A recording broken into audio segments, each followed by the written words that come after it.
হাদিস শরীফে আল্লাহর হাবিব বর্ণনা করছেন, বনি ইসরাইলে একজন আবেদ ছিল, আল্লাহর ওলি ছিল, অনেক বড় আল্লাহর ওলি। বুখারী শরীফের হাদিসে এটা বর্ণিত আছে, যার নাম ছিল জুরাইজ। নাম কি? অনেক বড় আল্লাহর ওলি।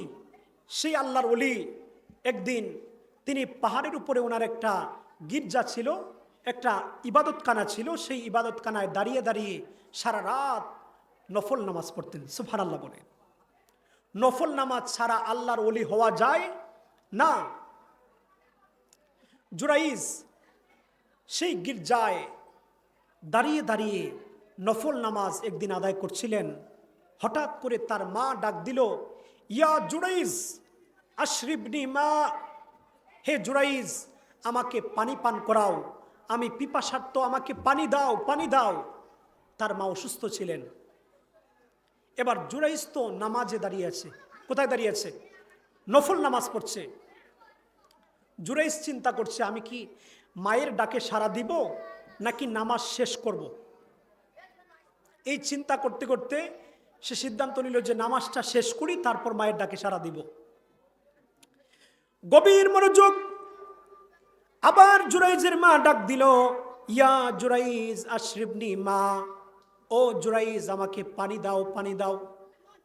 এবার জুরাইজ চিন্তায় পড়ে গেল, কি করব কি করব, নামাজ শেষ করব নাকি মায়ের ডাকে সাড়া দিব, নাকি নামাজ শেষ করে মায়ের ডাকে সাড়া দিব।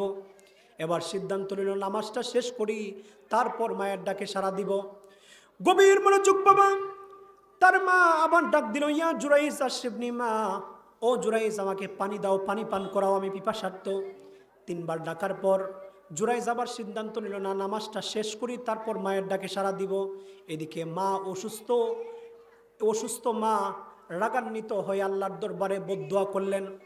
ডেকে ডেকে বললেন, হে মনিব মৌলা, আমার সন্তান জুরাইজকে আমি পানির জন্য ডেকেছি, সে আমার ডাকে সাড়া দেয় নাই।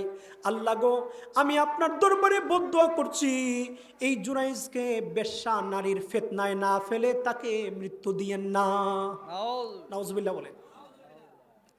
দোয়াটা কি ভালো না খারাপ? কিন্তু মায়ের দোয়া তো, এই জন্য ডাইরেক্ট কবুল, আল্লাহর দরবারে কবুল। 3 দিন পর মায়ের বদদুয়া কবুল হয়ে গেল। জুরাইজ তার খানকার মধ্যে দাঁড়িয়ে নফল নামাজ আদায় করছেন। নফল নামাজ আদায় করছেন, এমত অবস্থায় গভীর রজনী, তার দরজার মধ্যে কে যেন টুকটুক করলো। ইয়া জুরাইজ তোমার দরজা খুলো। জুরাইজ যখন দরজা খুললেন, তাকিয়ে দেখলেন দরজার সামনে একটা বেশ্যা মহিলা দাঁড়িয়ে আছে। আর এই বেশ্যা মহিলা ডেকে ডেকে বলছে, ইয়া জুরাইজ, হে জুরাইজ, দেখো আমি কত সুন্দরী, আমার সাথে তুমি অবৈধ কাজ করো, মেলামেশা করো। এবার জুরাইজ ডাক দিয়ে বললেন, ওয়াল আয়াযু বিল্লাহ, আমি আল্লাহকে ভয় করি, আমি আল্লাহকে ভয় করি।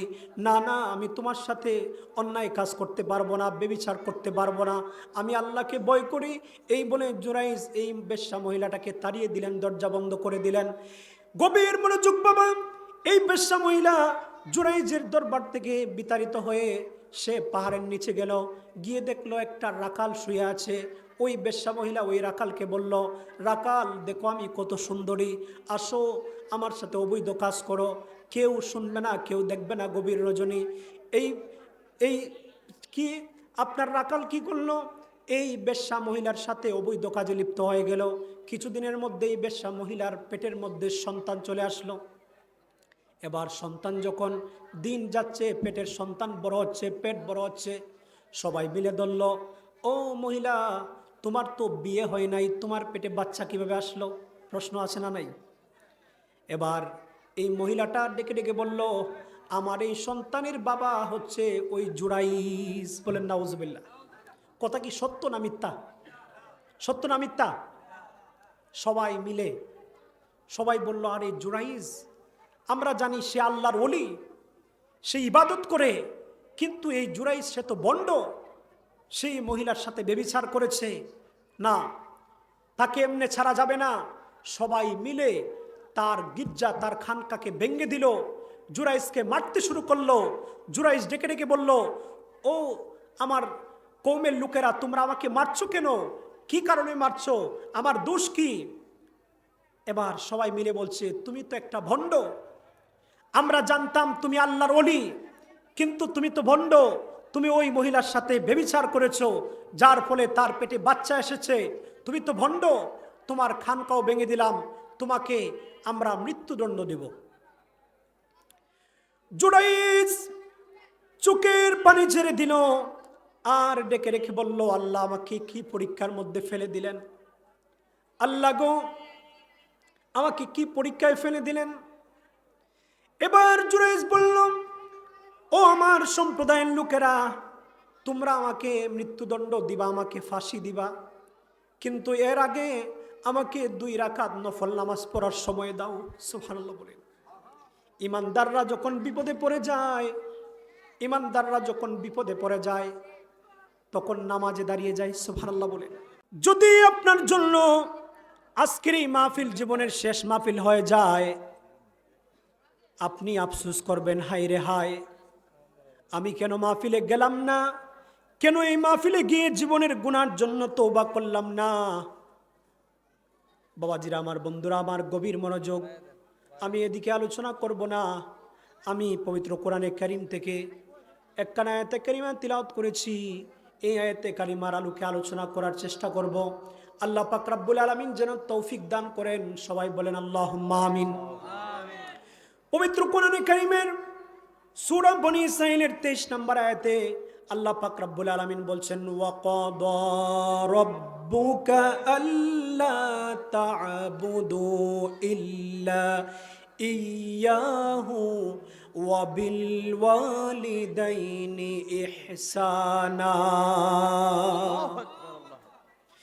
গভীর মনোযোগ, আল্লাহ তাআলা বলছেন, ওয়াকাদা রাব্বুকা আল্লা তা'বুদু ইল্লা ইয়াহ, তোমার রব তোমার জন্য নির্ধারণ করেছেন তুমি যেন তোমার রব ব্যতীত অন্য কারো ইবাদত না করো।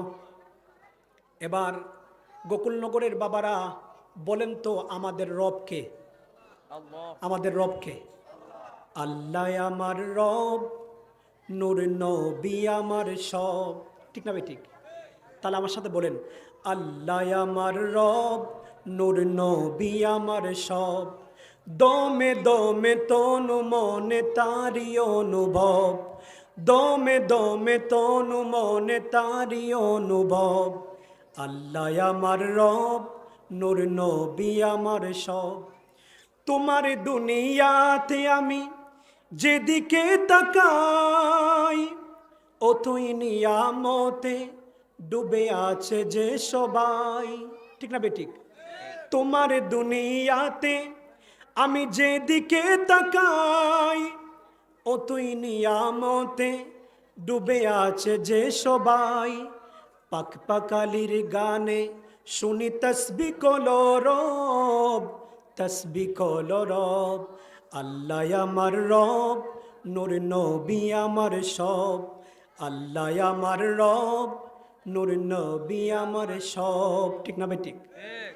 গভীর মনোযোগ বাবা, আল্লাহ তাআলা বলেছেন তোমার রব আল্লাহ তোমার জন্য নির্ধারণ করেছেন তুমি যেন একমাত্র তার ইবাদত করো। এরপর আল্লাহ তাআলা বলছেন, আমার ইবাদতের পরে আমি আল্লাহ তোমাদের জন্য আরেকটা জিনিসকে ফরজ করে দিয়েছি, সেটা হচ্ছে ওয়াবিল ওয়ালিদাইনি ইহসানা, তোমরা তোমাদের পিতামাতার সাথে, বাবা মার সাথে উত্তম আচরণ করো। পড়েন সুবহানাল্লাহ।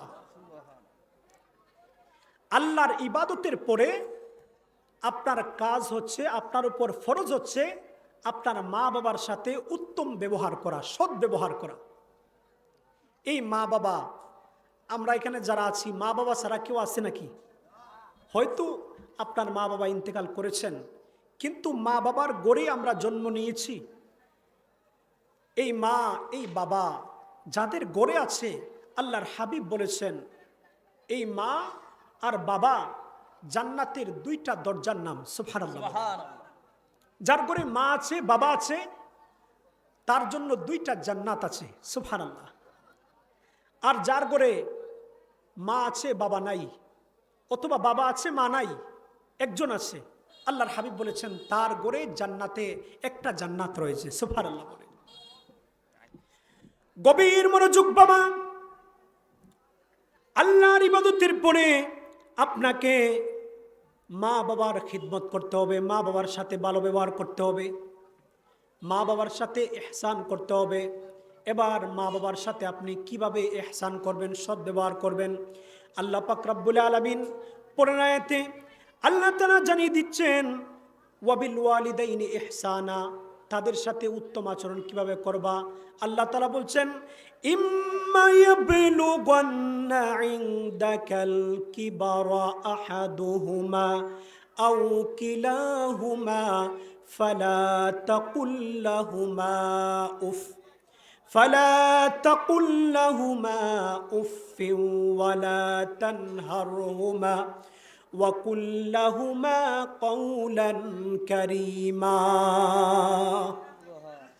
আল্লাহ বলছেন ইম্মা ইয়াবলুগান্না ইনদাকাল কিবারু আহাদুহুমা আও কিলাহুমা, তোমাদের নিকট যদি তোমাদের বাবা মা দুইজন অথবা দুইজনের মধ্য থেকে একজন বৃদ্ধ অবস্থায় উপনীত হয়, আল্লাহ পাক রব্বুল আলামিন বলছেন ও দুনিয়ার মানুষ, ও সন্তান শুনো, তোমার বাবা অথবা তোমার মা দুজন অথবা দুজনের একজন যদি তোমার নিকট বৃদ্ধ অবস্থায় উপনীত হয়, তখন তোমরা ইম্মা ইয়াবলুগান্না ইনদাকাল কিবারু আহাদুহুমা আও কিলাহুমা ফালা তাকুল লাহুমা উফ, তাদের শানে তুমি উফ শব্দ ব্যবহার করিও না।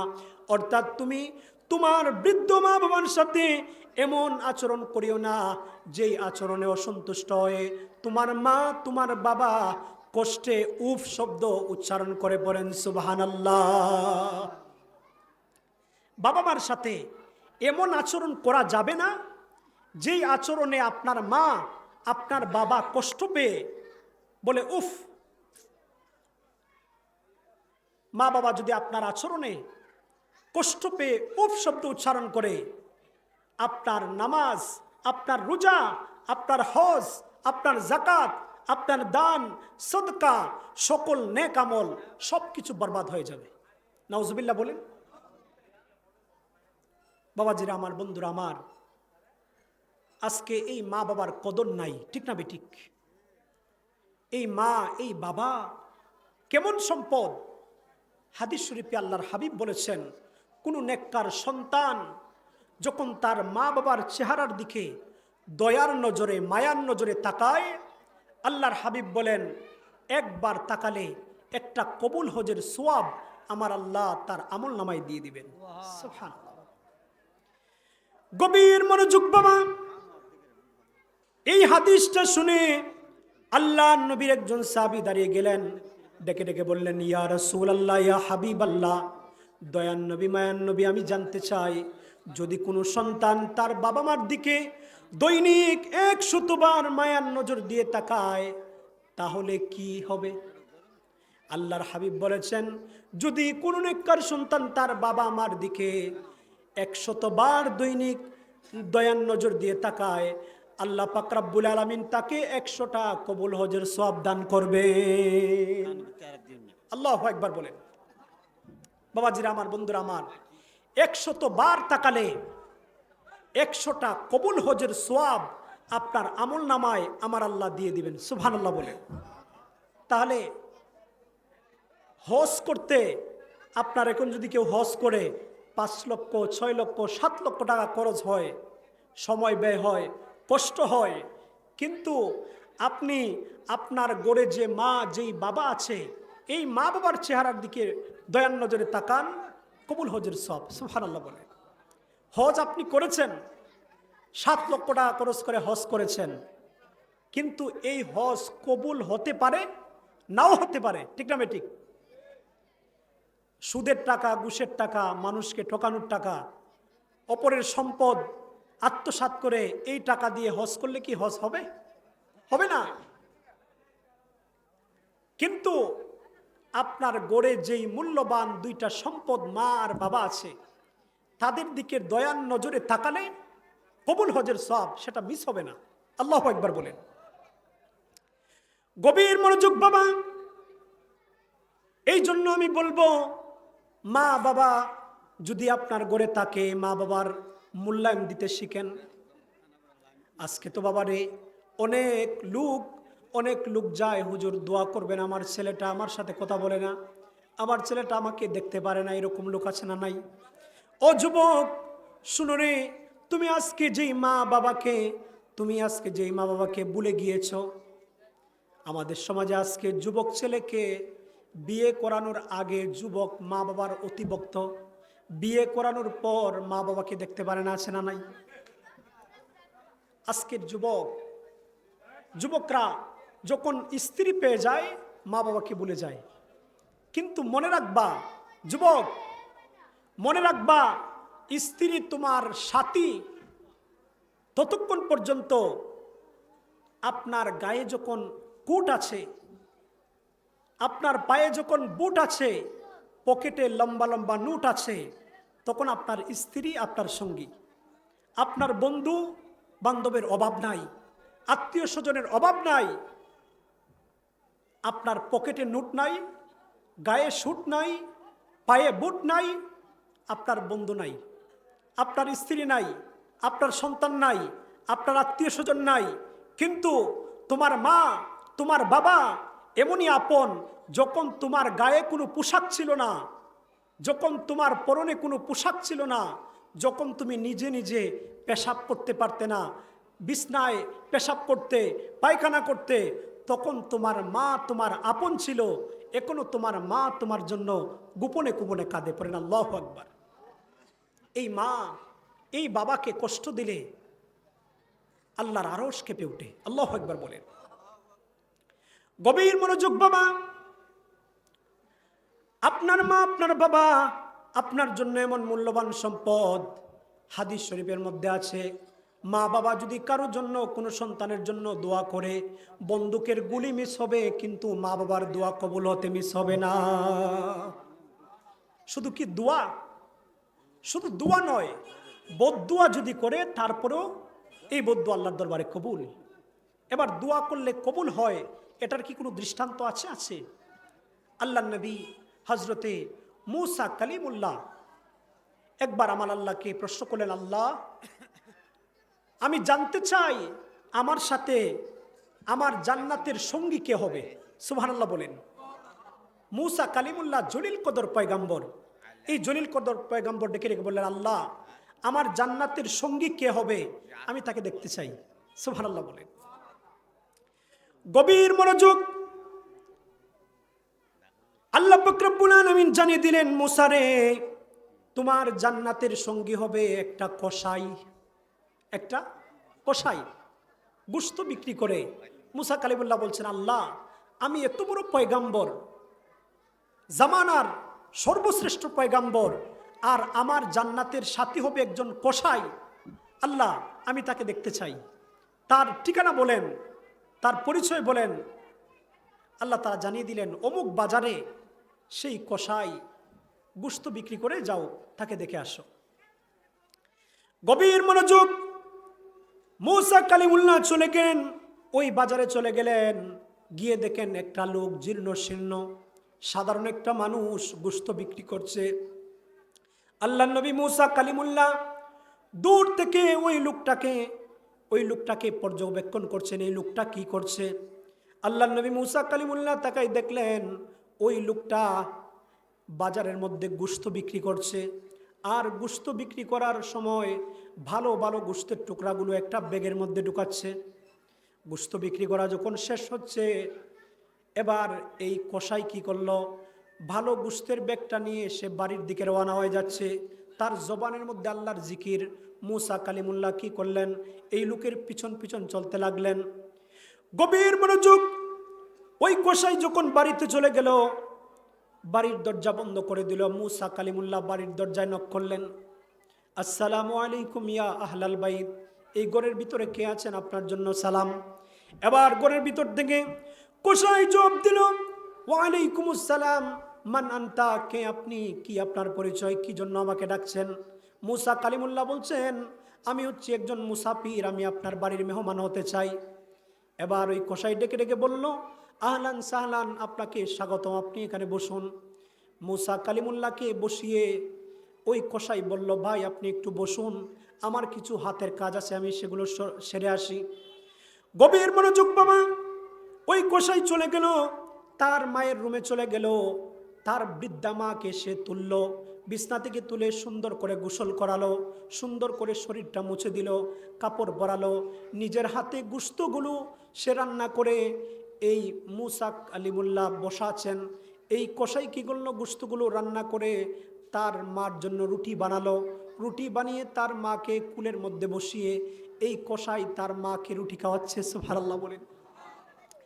মা, বৃদ্ধ মা রুটিগুলো খাচ্ছে, গোশতগুলো চাবাতে পারছে না, এই কসাই তার মাকে গোশতগুলো চাবিয়ে দিচ্ছে। আল্লাহু আকবার বলেন।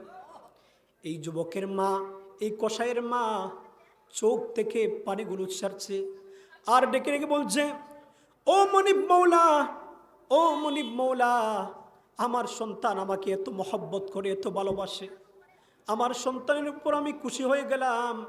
আল্লাহ, আমার সন্তানের জন্য আমি একটা দোয়া করি, আমার এই দোয়া কবুল করেন। আমি দোয়া করি আমার এই সন্তানকে জামানার সর্বশ্রেষ্ঠ পয়গম্বর মুসা কালিমুল্লাহর সাথে জান্নাতি বানাই দিও। আল্লাহু আকবার। গভীর মনোযোগ বাবা, এই কসাই তার মাকে খাওয়া দাওয়া যখন শেষ করলো, এবার চলে আসলো মুসা কালিমুল্লাহর জন্য খাবার নিয়ে। মুসা কালিমুল্লাহকে বলল, আপনি খাবার খান। মুসা কালিমুল্লাহ ডেকে বললেন, ও কসাই শোনো, আমি ততক্ষণ পর্যন্ত খাবার খাবো না যতক্ষণ পর্যন্ত আমার প্রশ্নের জবাব না দিবা। কসাই বলল, কি প্রশ্ন? মুসা কালিমুল্লাহ ডেকে ডেকে বললেন, ও কসাই, তুমি যেই মহিলাটাকে বিছানা থেকে তুলে গোসল করালে, নিজ হাতে পাক করে খাবার খাইয়ে দিলে, এই মহিলাটা কে? এই কসাই ডেকে ডেকে বলল, হুজুর, এই বৃদ্ধা মহিলাটা হচ্ছে আমার জনম দুঃখিনী মা। আল্লাহু আকবার। কসাই ডেকে ডেকে বলল, এই বৃদ্ধা মহিলা তিনি হচ্ছেন আমার জনম দুঃখিনী মা, এই মায়ের আমি ছাড়া আর কেউ নাই, আর আমাকে ছাড়া আমার মার আর কেউ নাই। সুবহানাল্লাহ বলেন। এবার মুসা কালিমুল্লাহ বললেন, ও কসাই, তোমার মাকে যখন তুমি খাওয়াচ্ছিলে তখন তোমার মা কেঁদে কেঁদে কি বলছিল? কসাই ডেকে ডেকে বলছে, হুজুর, আমার মাকে যখন আমি প্রতিদিন খাবার খাওয়াই তখন আমার মা একটা পাগলা একটা দোয়া করে, আমি জানি আমার জন্য এই দোয়া কখনো কবুল হবে না। আমি সাধারণ মানুষ, আমি কসাই মানুষ, আমি একদম সাধারণ মানুষ, আমার জন্য এই দোয়া কবুল হবে না। মুসা কালিমুল্লাহ বললেন, কি দোয়া করে কবুল হবে না বলো? কসাই ডেকে ডেকে বলছে, হুজুর, আমার মা প্রতিদিন কেঁদে কেঁদে আল্লাহর দরবারে দোয়া করে, ও মনিব মৌলা, আমার এই সন্তান আমাকে তো সেবা যত্ন করে তার উপর আমি সন্তুষ্ট হয়ে গেছি। আল্লাহ, আমি মা হয়ে দোয়া করি আমার এই সন্তানকে জামানার পয়গাম্বর মুসা কালিমুল্লাহর সাথে জান্নাতি বানাই দিও। আল্লাহু আকবার বলে। মুসা কালিমুল্লাহ ডেকে ডেকে বলছেন, তোমার মা এই দোয়া করে তোমার কি ধারণা? এই কসাই ডেকে ডেকে বলছে, হুজুর, আমি তো সাধারণ মানুষ, আমি তো কসাই, আমার তো কোনো শিক্ষা দীক্ষা নাই। হুজুর, আমার মা এই দোয়া করেন, কিন্তু আমি জানি এই দোয়া কখনো কবুল হবে না। আল্লাহু আকবার বলে। মুসা কালিমুল্লাহ ডেকে ডেকে বলছেন, ও কসাই, ওয়াল্লাহি, আল্লাহর কসম, শুনো শুনো, আমাকে আল্লাহ তাআলা, আমি মুসা কালিমুল্লাহকে আল্লাহ তাআলা এই সুসংবাদ দিয়ে তোমার কাছে পাঠিয়েছেন যে তোমার মায়ের দোয়া কবুল হয়েছে, তুমি হবে আমার জান্নাতের সাথী। আল্লাহু আকবার বলেন। তাহলে মায়ের খিদমত করে মায়ের দোয়া কবুল হয়ে সাধারণ একটা মানুষ যদি মুসা কালিমুল্লাহর জান্নাতের সঙ্গী হতে পারে রে বাবা, তাহলে বলুন, আমরা গোকুলনগরের জমিনে যারা আছি, আমরা যদি আমাদের মায়ের খিদমত করি আর মা যদি খুশি হয়ে আমার আপনার জন্য দোয়া করেন, তাহলে আমরাও আমার নবীর সাথে জান্নাতি হতে পারি কি পারি না? বাবাজিরা আমার, বন্ধুরা আমার, মা দোয়া করলেও কবুল, মা যদি বদদোয়া করে সেটাও কবুল। বলবেন কিভাবে? হাদিস শরীফে আল্লাহর হাবিব বর্ণনা করছেন, বনি ইসরাইলে একজন আবেদ ছিল, আল্লাহর ওলি ছিল, অনেক বড় আল্লাহর ওলি। বুখারী শরীফের হাদিসে এটা বর্ণিত আছে, যার নাম ছিল জুরাইজ। নাম কি? অনেক বড় আল্লাহর ওলি। সেই আল্লাহর ওলি একদিন তিনি পাহাড়ের উপরে ওনার একটা গির্জা ছিল, একটা ইবাদতখানা ছিল। সেই ইবাদতখানায় দাঁড়িয়ে দাঁড়িয়ে সারা রাত নফল নামাজ পড়তেন। সুবহানাল্লাহ বলেন। নফল নামাজ ছাড়া আল্লাহর ওলি হওয়া যায় না। জুরাইজ সেই গির্জায় দাঁড়িয়ে দাঁড়িয়ে নফল নামাজ একদিন আদায় করছিলেন। হঠাৎ করে তার মা ডাক দিল, ইয়া জুরাইজ আশরিবনি মা, হে জুরাইজ আমাকে পানি পান করাও, আমি পিপাসার্ত, আমাকে পানি দাও, পানি দাও। তার মা অসুস্থ ছিলেন। এবার জুরাইজ তো নামাজে দাঁড়িয়ে আছে। কোথায় দাঁড়িয়ে আছে? নফল নামাজ পড়ছে। জুরাইজ চিন্তা করছে, আমি কি মায়ের ডাকে সাড়া দিব নাকি নামাজ শেষ করব। এই চিন্তা করতে করতে সে সিদ্ধান্ত নিল যে নামাজটা শেষ করি, তারপর মায়ের ডাকে সাড়া দিব।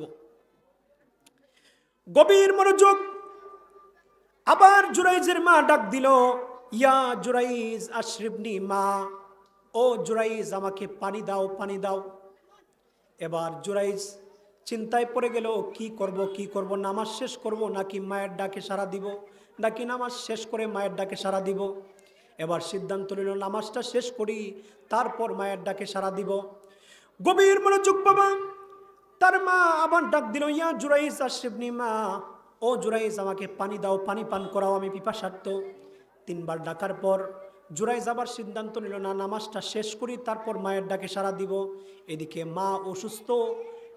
অসুস্থ মা রাগান্বিত হয়ে আল্লাহর দরবারে বদদুয়া করলেন। ডেকে ডেকে বললেন, হে মনিব মৌলা, আমার সন্তান জুরাইজকে আমি পানির জন্য ডেকেছি, সে আমার ডাকে সাড়া দেয় নাই। আল্লাহ গো, আমি আপনার দরবারে বদদুয়া করছি, এই জুরাইজকে বেশ্যা নারীর ফিতনায় না ফেলে তাকে মৃত্যু দিয়েন না। নাউজুবিল্লাহ বলেন। দোয়াটা কি ভালো না খারাপ? কিন্তু মায়ের দোয়া তো, এই জন্য ডাইরেক্ট কবুল, আল্লাহর দরবারে কবুল। 3 দিন পর মায়ের বদদুয়া কবুল হয়ে গেল। জুরাইজ তার খানকার মধ্যে দাঁড়িয়ে নফল নামাজ আদায় করছেন। নফল নামাজ আদায় করছেন, এমত অবস্থায় গভীর রজনী, তার দরজার মধ্যে কে যেন টুকটুক করলো। ইয়া জুরাইজ, তোমার দরজা খুলো। জুরাইজ যখন দরজা খুললেন, তাকিয়ে দেখলেন দরজার সামনে একটা বেশ্যা মহিলা দাঁড়িয়ে আছে। আর এই বেশ্যা মহিলা ডেকে ডেকে বলছে, ইয়া জুরাইজ, হে জুরাইজ, দেখো আমি কত সুন্দরী, আমার সাথে তুমি অবৈধ কাজ করো, মেলামেশা করো।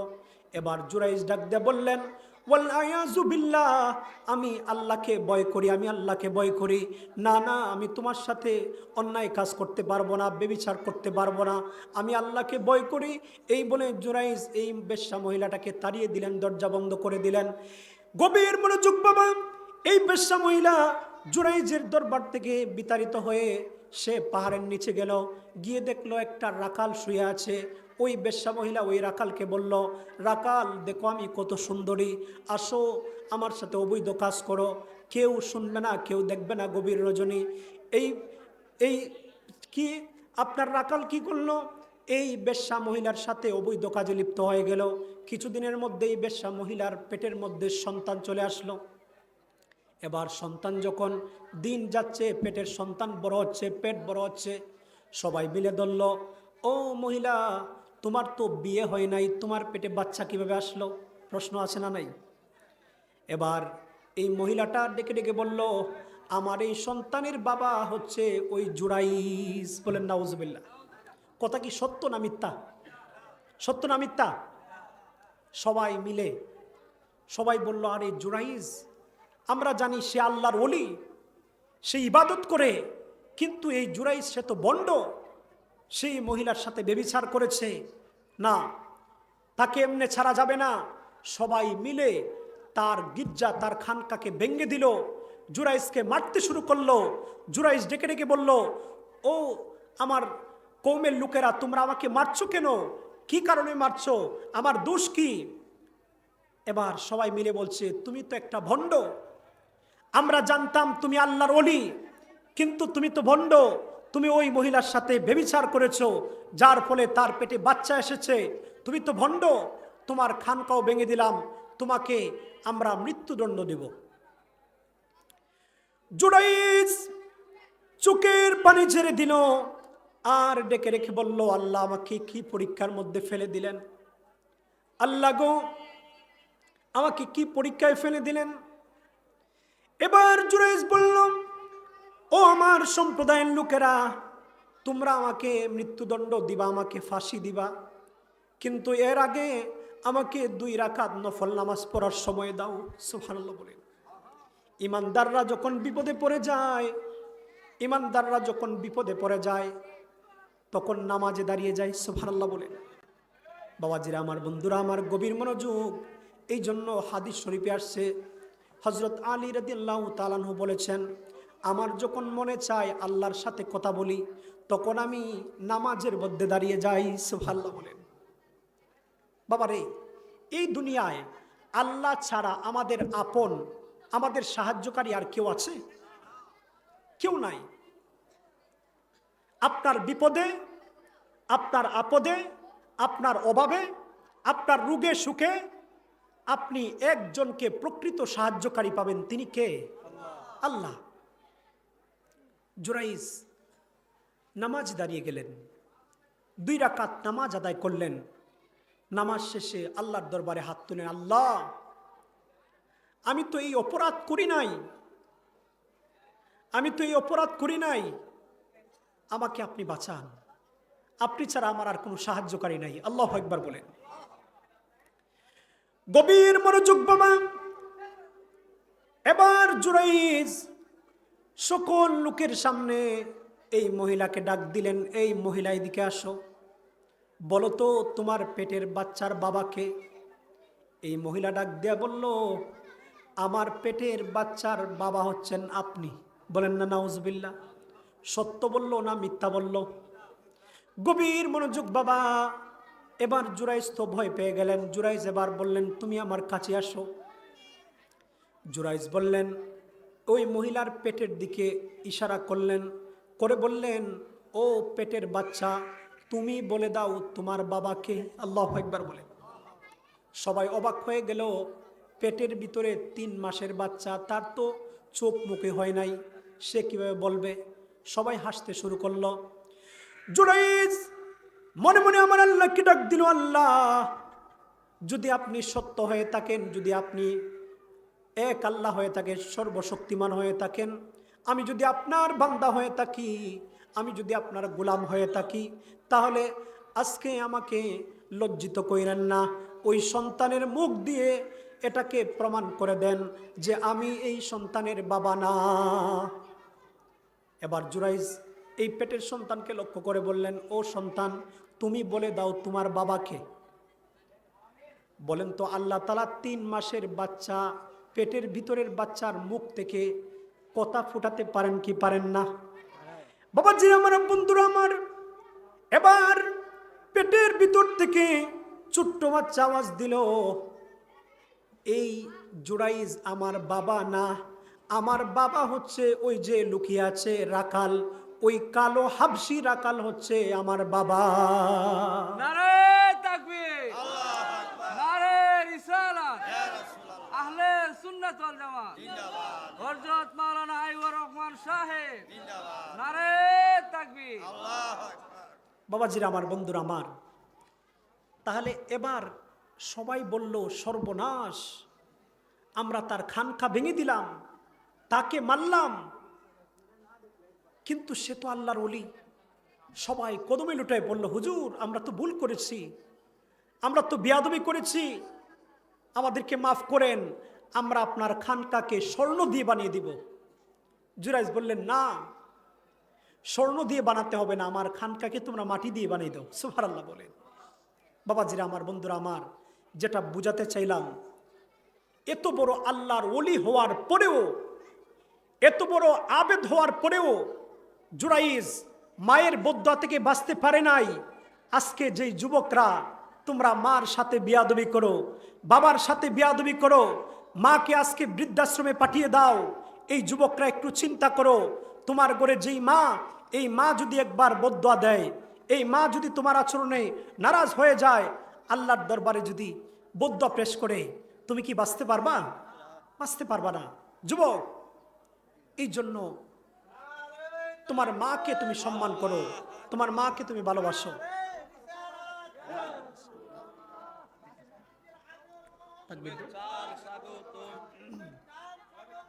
বিশেষ অতিথির আগমন। আল্লাহ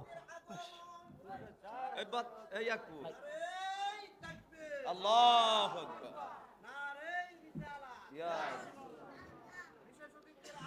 শুভেচ্ছার স্বাগত। মাশাআল্লাহ, মারহাবা। সবাই বলি আলহামদুলিল্লাহ। আমরা হবিগঞ্জ আমাদের যাদের মা বাবা আছে তাদের খিদমত করার দরকার আছে না নাই? আল্লাহ তাআলা যেন মা বাবার খিদমত করে জান্নাত অর্জন করার তৌফিক দান করেন, আমরা পড়ি আল্লাহুম্মা আমিন। আল্লাহ পাক রব্বুল আলামিন যেন আমাদেরকে আল্লাহ পাক রব্বুল আলামিন যেন আমাদেরকে মা বাবার আদেশ নিষেধ মেনে চলার তৌফিক দান করেন, আজকের এই মাহফিলকে কবুল করেন, আমরা পড়ি আল্লাহুম্মা আমিন। আমি অনেক কথা বলেছি, যদি ভুল ত্রুটি হয়ে থাকে ক্ষমা করবেন এবং আমার জন্য দোয়া করবেন। আপনাদের জন্য দোয়া করে বিদায় নিচ্ছি। আসসালামু আলাইকুম ওয়া রাহমাতুল্লাহি ওয়া বারাকাতুহু। লা ইলাহা ইল্লাল্লাহু মুহাম্মাদুর রাসূলুল্লাহ সাল্লাল্লাহু আলাইহি ওয়াসাল্লাম। বাবাজিরা আমার, বন্ধুরা আমার, আসুন একটু আল্লাহ তাআলার ইসমে জাতের জিকির করি। আল্লাহর হাবিব বলেছেন, লিকুল্লি শাইইন সিকালা ওয়া সিকালাতুল কুলুবি যিকরুল্লাহ। পড়েন সুবহানাল্লাহ। আমার আপনার নবী দু জাহানের বাদশা রাহমাতাল লিল আলামিন বলছেন, প্রত্যেকটা জিনিস ময়লা হয়, আর ময়লা হলে ওই জিনিসটা পরিষ্কার করার জন্য একটা উপাদান আছে। আমার আপনার শরীরে আমরা যেই পোশাক পরি, এই পোশাকটা একদিন, 2 দিন, 3 দিন, 4 দিন পরার পর এই পোশাকটা ময়লা হয়ে যায়। বাবাজিরা আমার, বন্ধুরা আমার, আমাদের এই শরীরটা ময়লা হয়ে যায়। প্রতিদিন আমরা একবার না একবার গোসল করি, ঠিক না বেঠিক? সাবান দিয়ে যখন আমরা গোসল করি রে বাবা, আমাদের শরীরটা পরিষ্কার হয়ে যায়। সাবান দিয়ে, সার্ফ এক্সেল দিয়ে, হুইল পাউডার দিয়ে যখন আমাদের কাপড়টা ধৌত করি, আমাদের কাপড়টা পরিষ্কার হয়ে যায়। কিন্তু রে বাবা, আমার প্রশ্ন হলো, আমাদের ভিতরে যে কলব রয়েছে, এই কলবটাকে আমরা কোনোদিন খুলে আমরা ধৌত করি নাই, ধুই নাই। এই কলবটা পরিষ্কার করার জন্য দুনিয়ার কোনো সাবান, দুনিয়ার কোনো পাউডার ব্যবহার করা যায় না, কিন্তু ওই কলবটাও পরিষ্কার হয়, ময়লা হয়। আল্লাহর হাবিব বলেন, কোনো বান্দা, কোনো উম্মত যখন একটা গুনাহ করে, তার কলবের মধ্যে একটা কালো দাগ পড়ে যায়, যখন গুনাহ করতেই থাকে, কালো দাগ পড়ে কলবটা অন্ধকারাচ্ছন্ন হয়ে যায়। আর ওই কলবটাকে পরিষ্কার করার জন্য একটা উপাদান আছে, সেটা হলো আল্লাহ তাআলার জিকির। বান্দা যখন আল্লাহর জিকির করে, আল্লাহর জিকিরের কারণে তার অন্তরটা গুনাহ থেকে পরিষ্কার হয়ে স্বচ্ছ পরিষ্কার হয়ে যায়। আর বান্দার কলব যখন পরিষ্কার হয়ে যায়, বান্দার দোয়া, বান্দার আমল আল্লাহর দরবারে কবুল হয়ে যায়। এই জন্য জিকির করার দরকার আছে না নাই? আসুন একটু ইসমে জাতের জিকির করে। আল্লাহ আল্লাহ আল্লাহ আল্লাহ আল্লাহ আল্লাহ ইকুদে আল্লাহ আল্লাহ আল্লাহ আল্লাহ আল্লাহ আল্লাহ আল্লাহ আল্লাহ। পাগল মন একবার বাবলি না রে, তোর হইব রে মরণ। মাশাল্লাহ আল্লাহ আল্লাহ আল্লাহ আল্লাহ আল্লাহ আল্লাহ। পাগল মন একবার বাবলি না রে, তোর হইব রে মরণ। আল্লাহ আল্লাহ আল্লাহ। তুই রিলে সঙ্গের সাথী, তুই মরিলে সঙ্গের সাথী, পাইবি না একজন পাগল মন। একবার ভাবলি না রে তোর হইব রে মরণ। মাশাল্লাহ আল্লাহ আল্লাহ আল্লাহ আল্লাহ আল্লাহ আল্লাহ। হঠাৎ কি দিন আজরাইলে ফাঁসি দিব তোমার গলে, শেষ করিবে এ সাদের জীবন মনরে। আল্লাহ আল্লাহ। তুই মরিলে সঙ্গের সাথী, তুই মরিলে সঙ্গের সাথী, পাইবি না একজন পাগল মন। একবার ভাবলি না রে তোর হইব রে মরণ। আল্লাহ আল্লাহ আল্লাহ আল্লাহ আল্লাহ আল্লাহ আল্লাহ আল্লাহ আল্লাহ আল্লাহ আল্লাহ আল্লাহ আল্লাহ। মদিনার গোলামি আমায় দে হে মুর্শিদ মোরে, মদিনার গোলামি আমায় দে, মদিনার গোলামি আমায় দে হে মুর্শিদ মোরে, মদিনার গোলামি আমায় দে। আল্লাহ আল্লাহ আল্লাহ আল্লাহ আল্লাহ আল্লাহ। হেরা মানিক মুক্তা চাই না, এ আশিকের নেই কামনা। হীরা মানিক মুক্তা চাই না, এ আশিকের নেই কামনা। দিদার দিয়ে ধন্য করে দে হে মুর্শিদ মোরে, মদিনার গোলামি আমায় দে। আল্লাহ আল্লাহ আল্লাহ আল্লাহ আল্লাহ আল্লাহ আল্লাহ আল্লাহ আল্লাহ আল্লাহ আল্লাহ আল্লাহ। লা ইলাহা ইল্লাল্লাহু মুহাম্মাদুর রাসূলুল্লাহ সাল্লাল্লাহু আলাইহি ওয়াসাল্লাম। গোকুলনগর পশ্চিমপাড়া মোমেন হাজি বাড়ির উদ্যোগে মরহুম আব্দুল বাতেন মিয়ার স্মরণে ও সকল কবরবাসীদের মাগফিরাত কামনায় পঞ্চম বার্ষিক ওয়াজ ও দোয়ার মাহফিলের সম্মানিত সভাপতি জনাব মোহাম্মদ আবুল কাসেম, সহসভাপতি জনাব মোহাম্মদ মানিক মিয়া, উদ্বোধক জনাব মোহাম্মদ কাজল মিয়া, প্রধান পৃষ্ঠপোষক জনাব মোহাম্মদ আমিনুল হক সহ প্রধান অতিথি সারা বাংলার আলোড়ন সৃষ্টিকারী হযরত মাওলানা আব্দুর রহমান রিজভী সুন্নি আল কাদরি সাহেব, প্রধান আকর্ষণ উদীয়মান তরুণ তেজস্বী বক্তা সুমধুর কণ্ঠের অধিকারী বন্ধুবর মাওলানা কারি ইয়াসিন আহমেদ জিহাদি সাহেব সহ আমার পূর্বে আলোচনা করেছেন মাওলানা তুফাজ্জল হোসেন জিহাদি সাহেব। এর পূর্বে আলোচনা করেছেন বন্ধুবর মাওলানা শেখ শফিকুল ইসলাম আল হেলালি সাহেব, আলোচনা করেছেন মাওলানা আব্দুল সালাম বরকতি সাহেব, আমার পাশে উপবিষ্ট আছেন মাওলানা আব্দুল জলিল গাজীপুরি সাহেব সহ স্টেজে উপবিষ্ট মুরব্বিয়ানে কেরাম, আমার সামনে উপবিষ্ট আছেন এলাকার মুরব্বিয়ানে কেরাম, যুবক ভাইরা, মাসুম বাচ্চারা, পর্দার অন্তরাল থেকে শুনছেন আমার সরলা অবলা মা ও বোনেরা, সবার প্রতি আবারও সালাম আরজ করছি। আসসালামু আলাইকুম ওয়া রাহমাতুল্লাহি ওয়া বারাকাতুহু। সালামের জবাবে বোঝা যায় সবাই 3 দিন ধরে না খাই আছেন। কি আপনারা কি 3 দিন যাবত খান নাই নাকি? সালাম দেওয়া সুন্নাত, কিন্তু সালাম যদি কেউ আপনাকে দেয় তখন সালামের জবাব দেওয়া আপনার জন্য ওয়াজিব। যদি তরক করেন কবিরা গুনাহগার হবেন। তাহলে এখানে আমরা আসছি সওয়াবের জন্য না গুনার জন্য?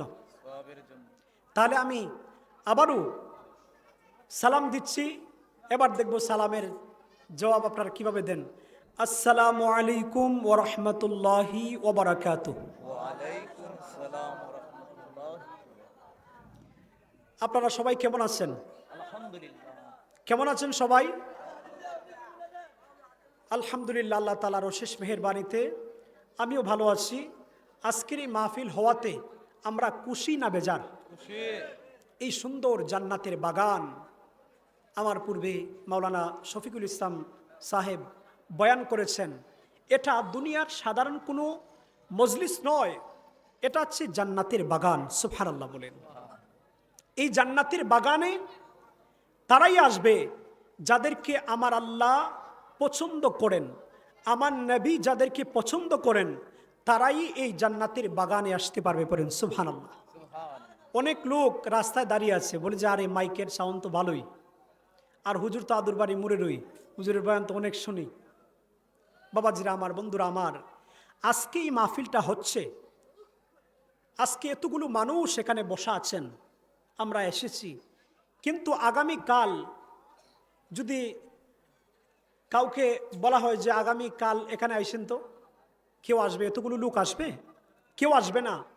আজকে একটা বিশেষ দিন, আজকে একটা বিশেষ মাহফিল, এই জন্য সবাই এসছে।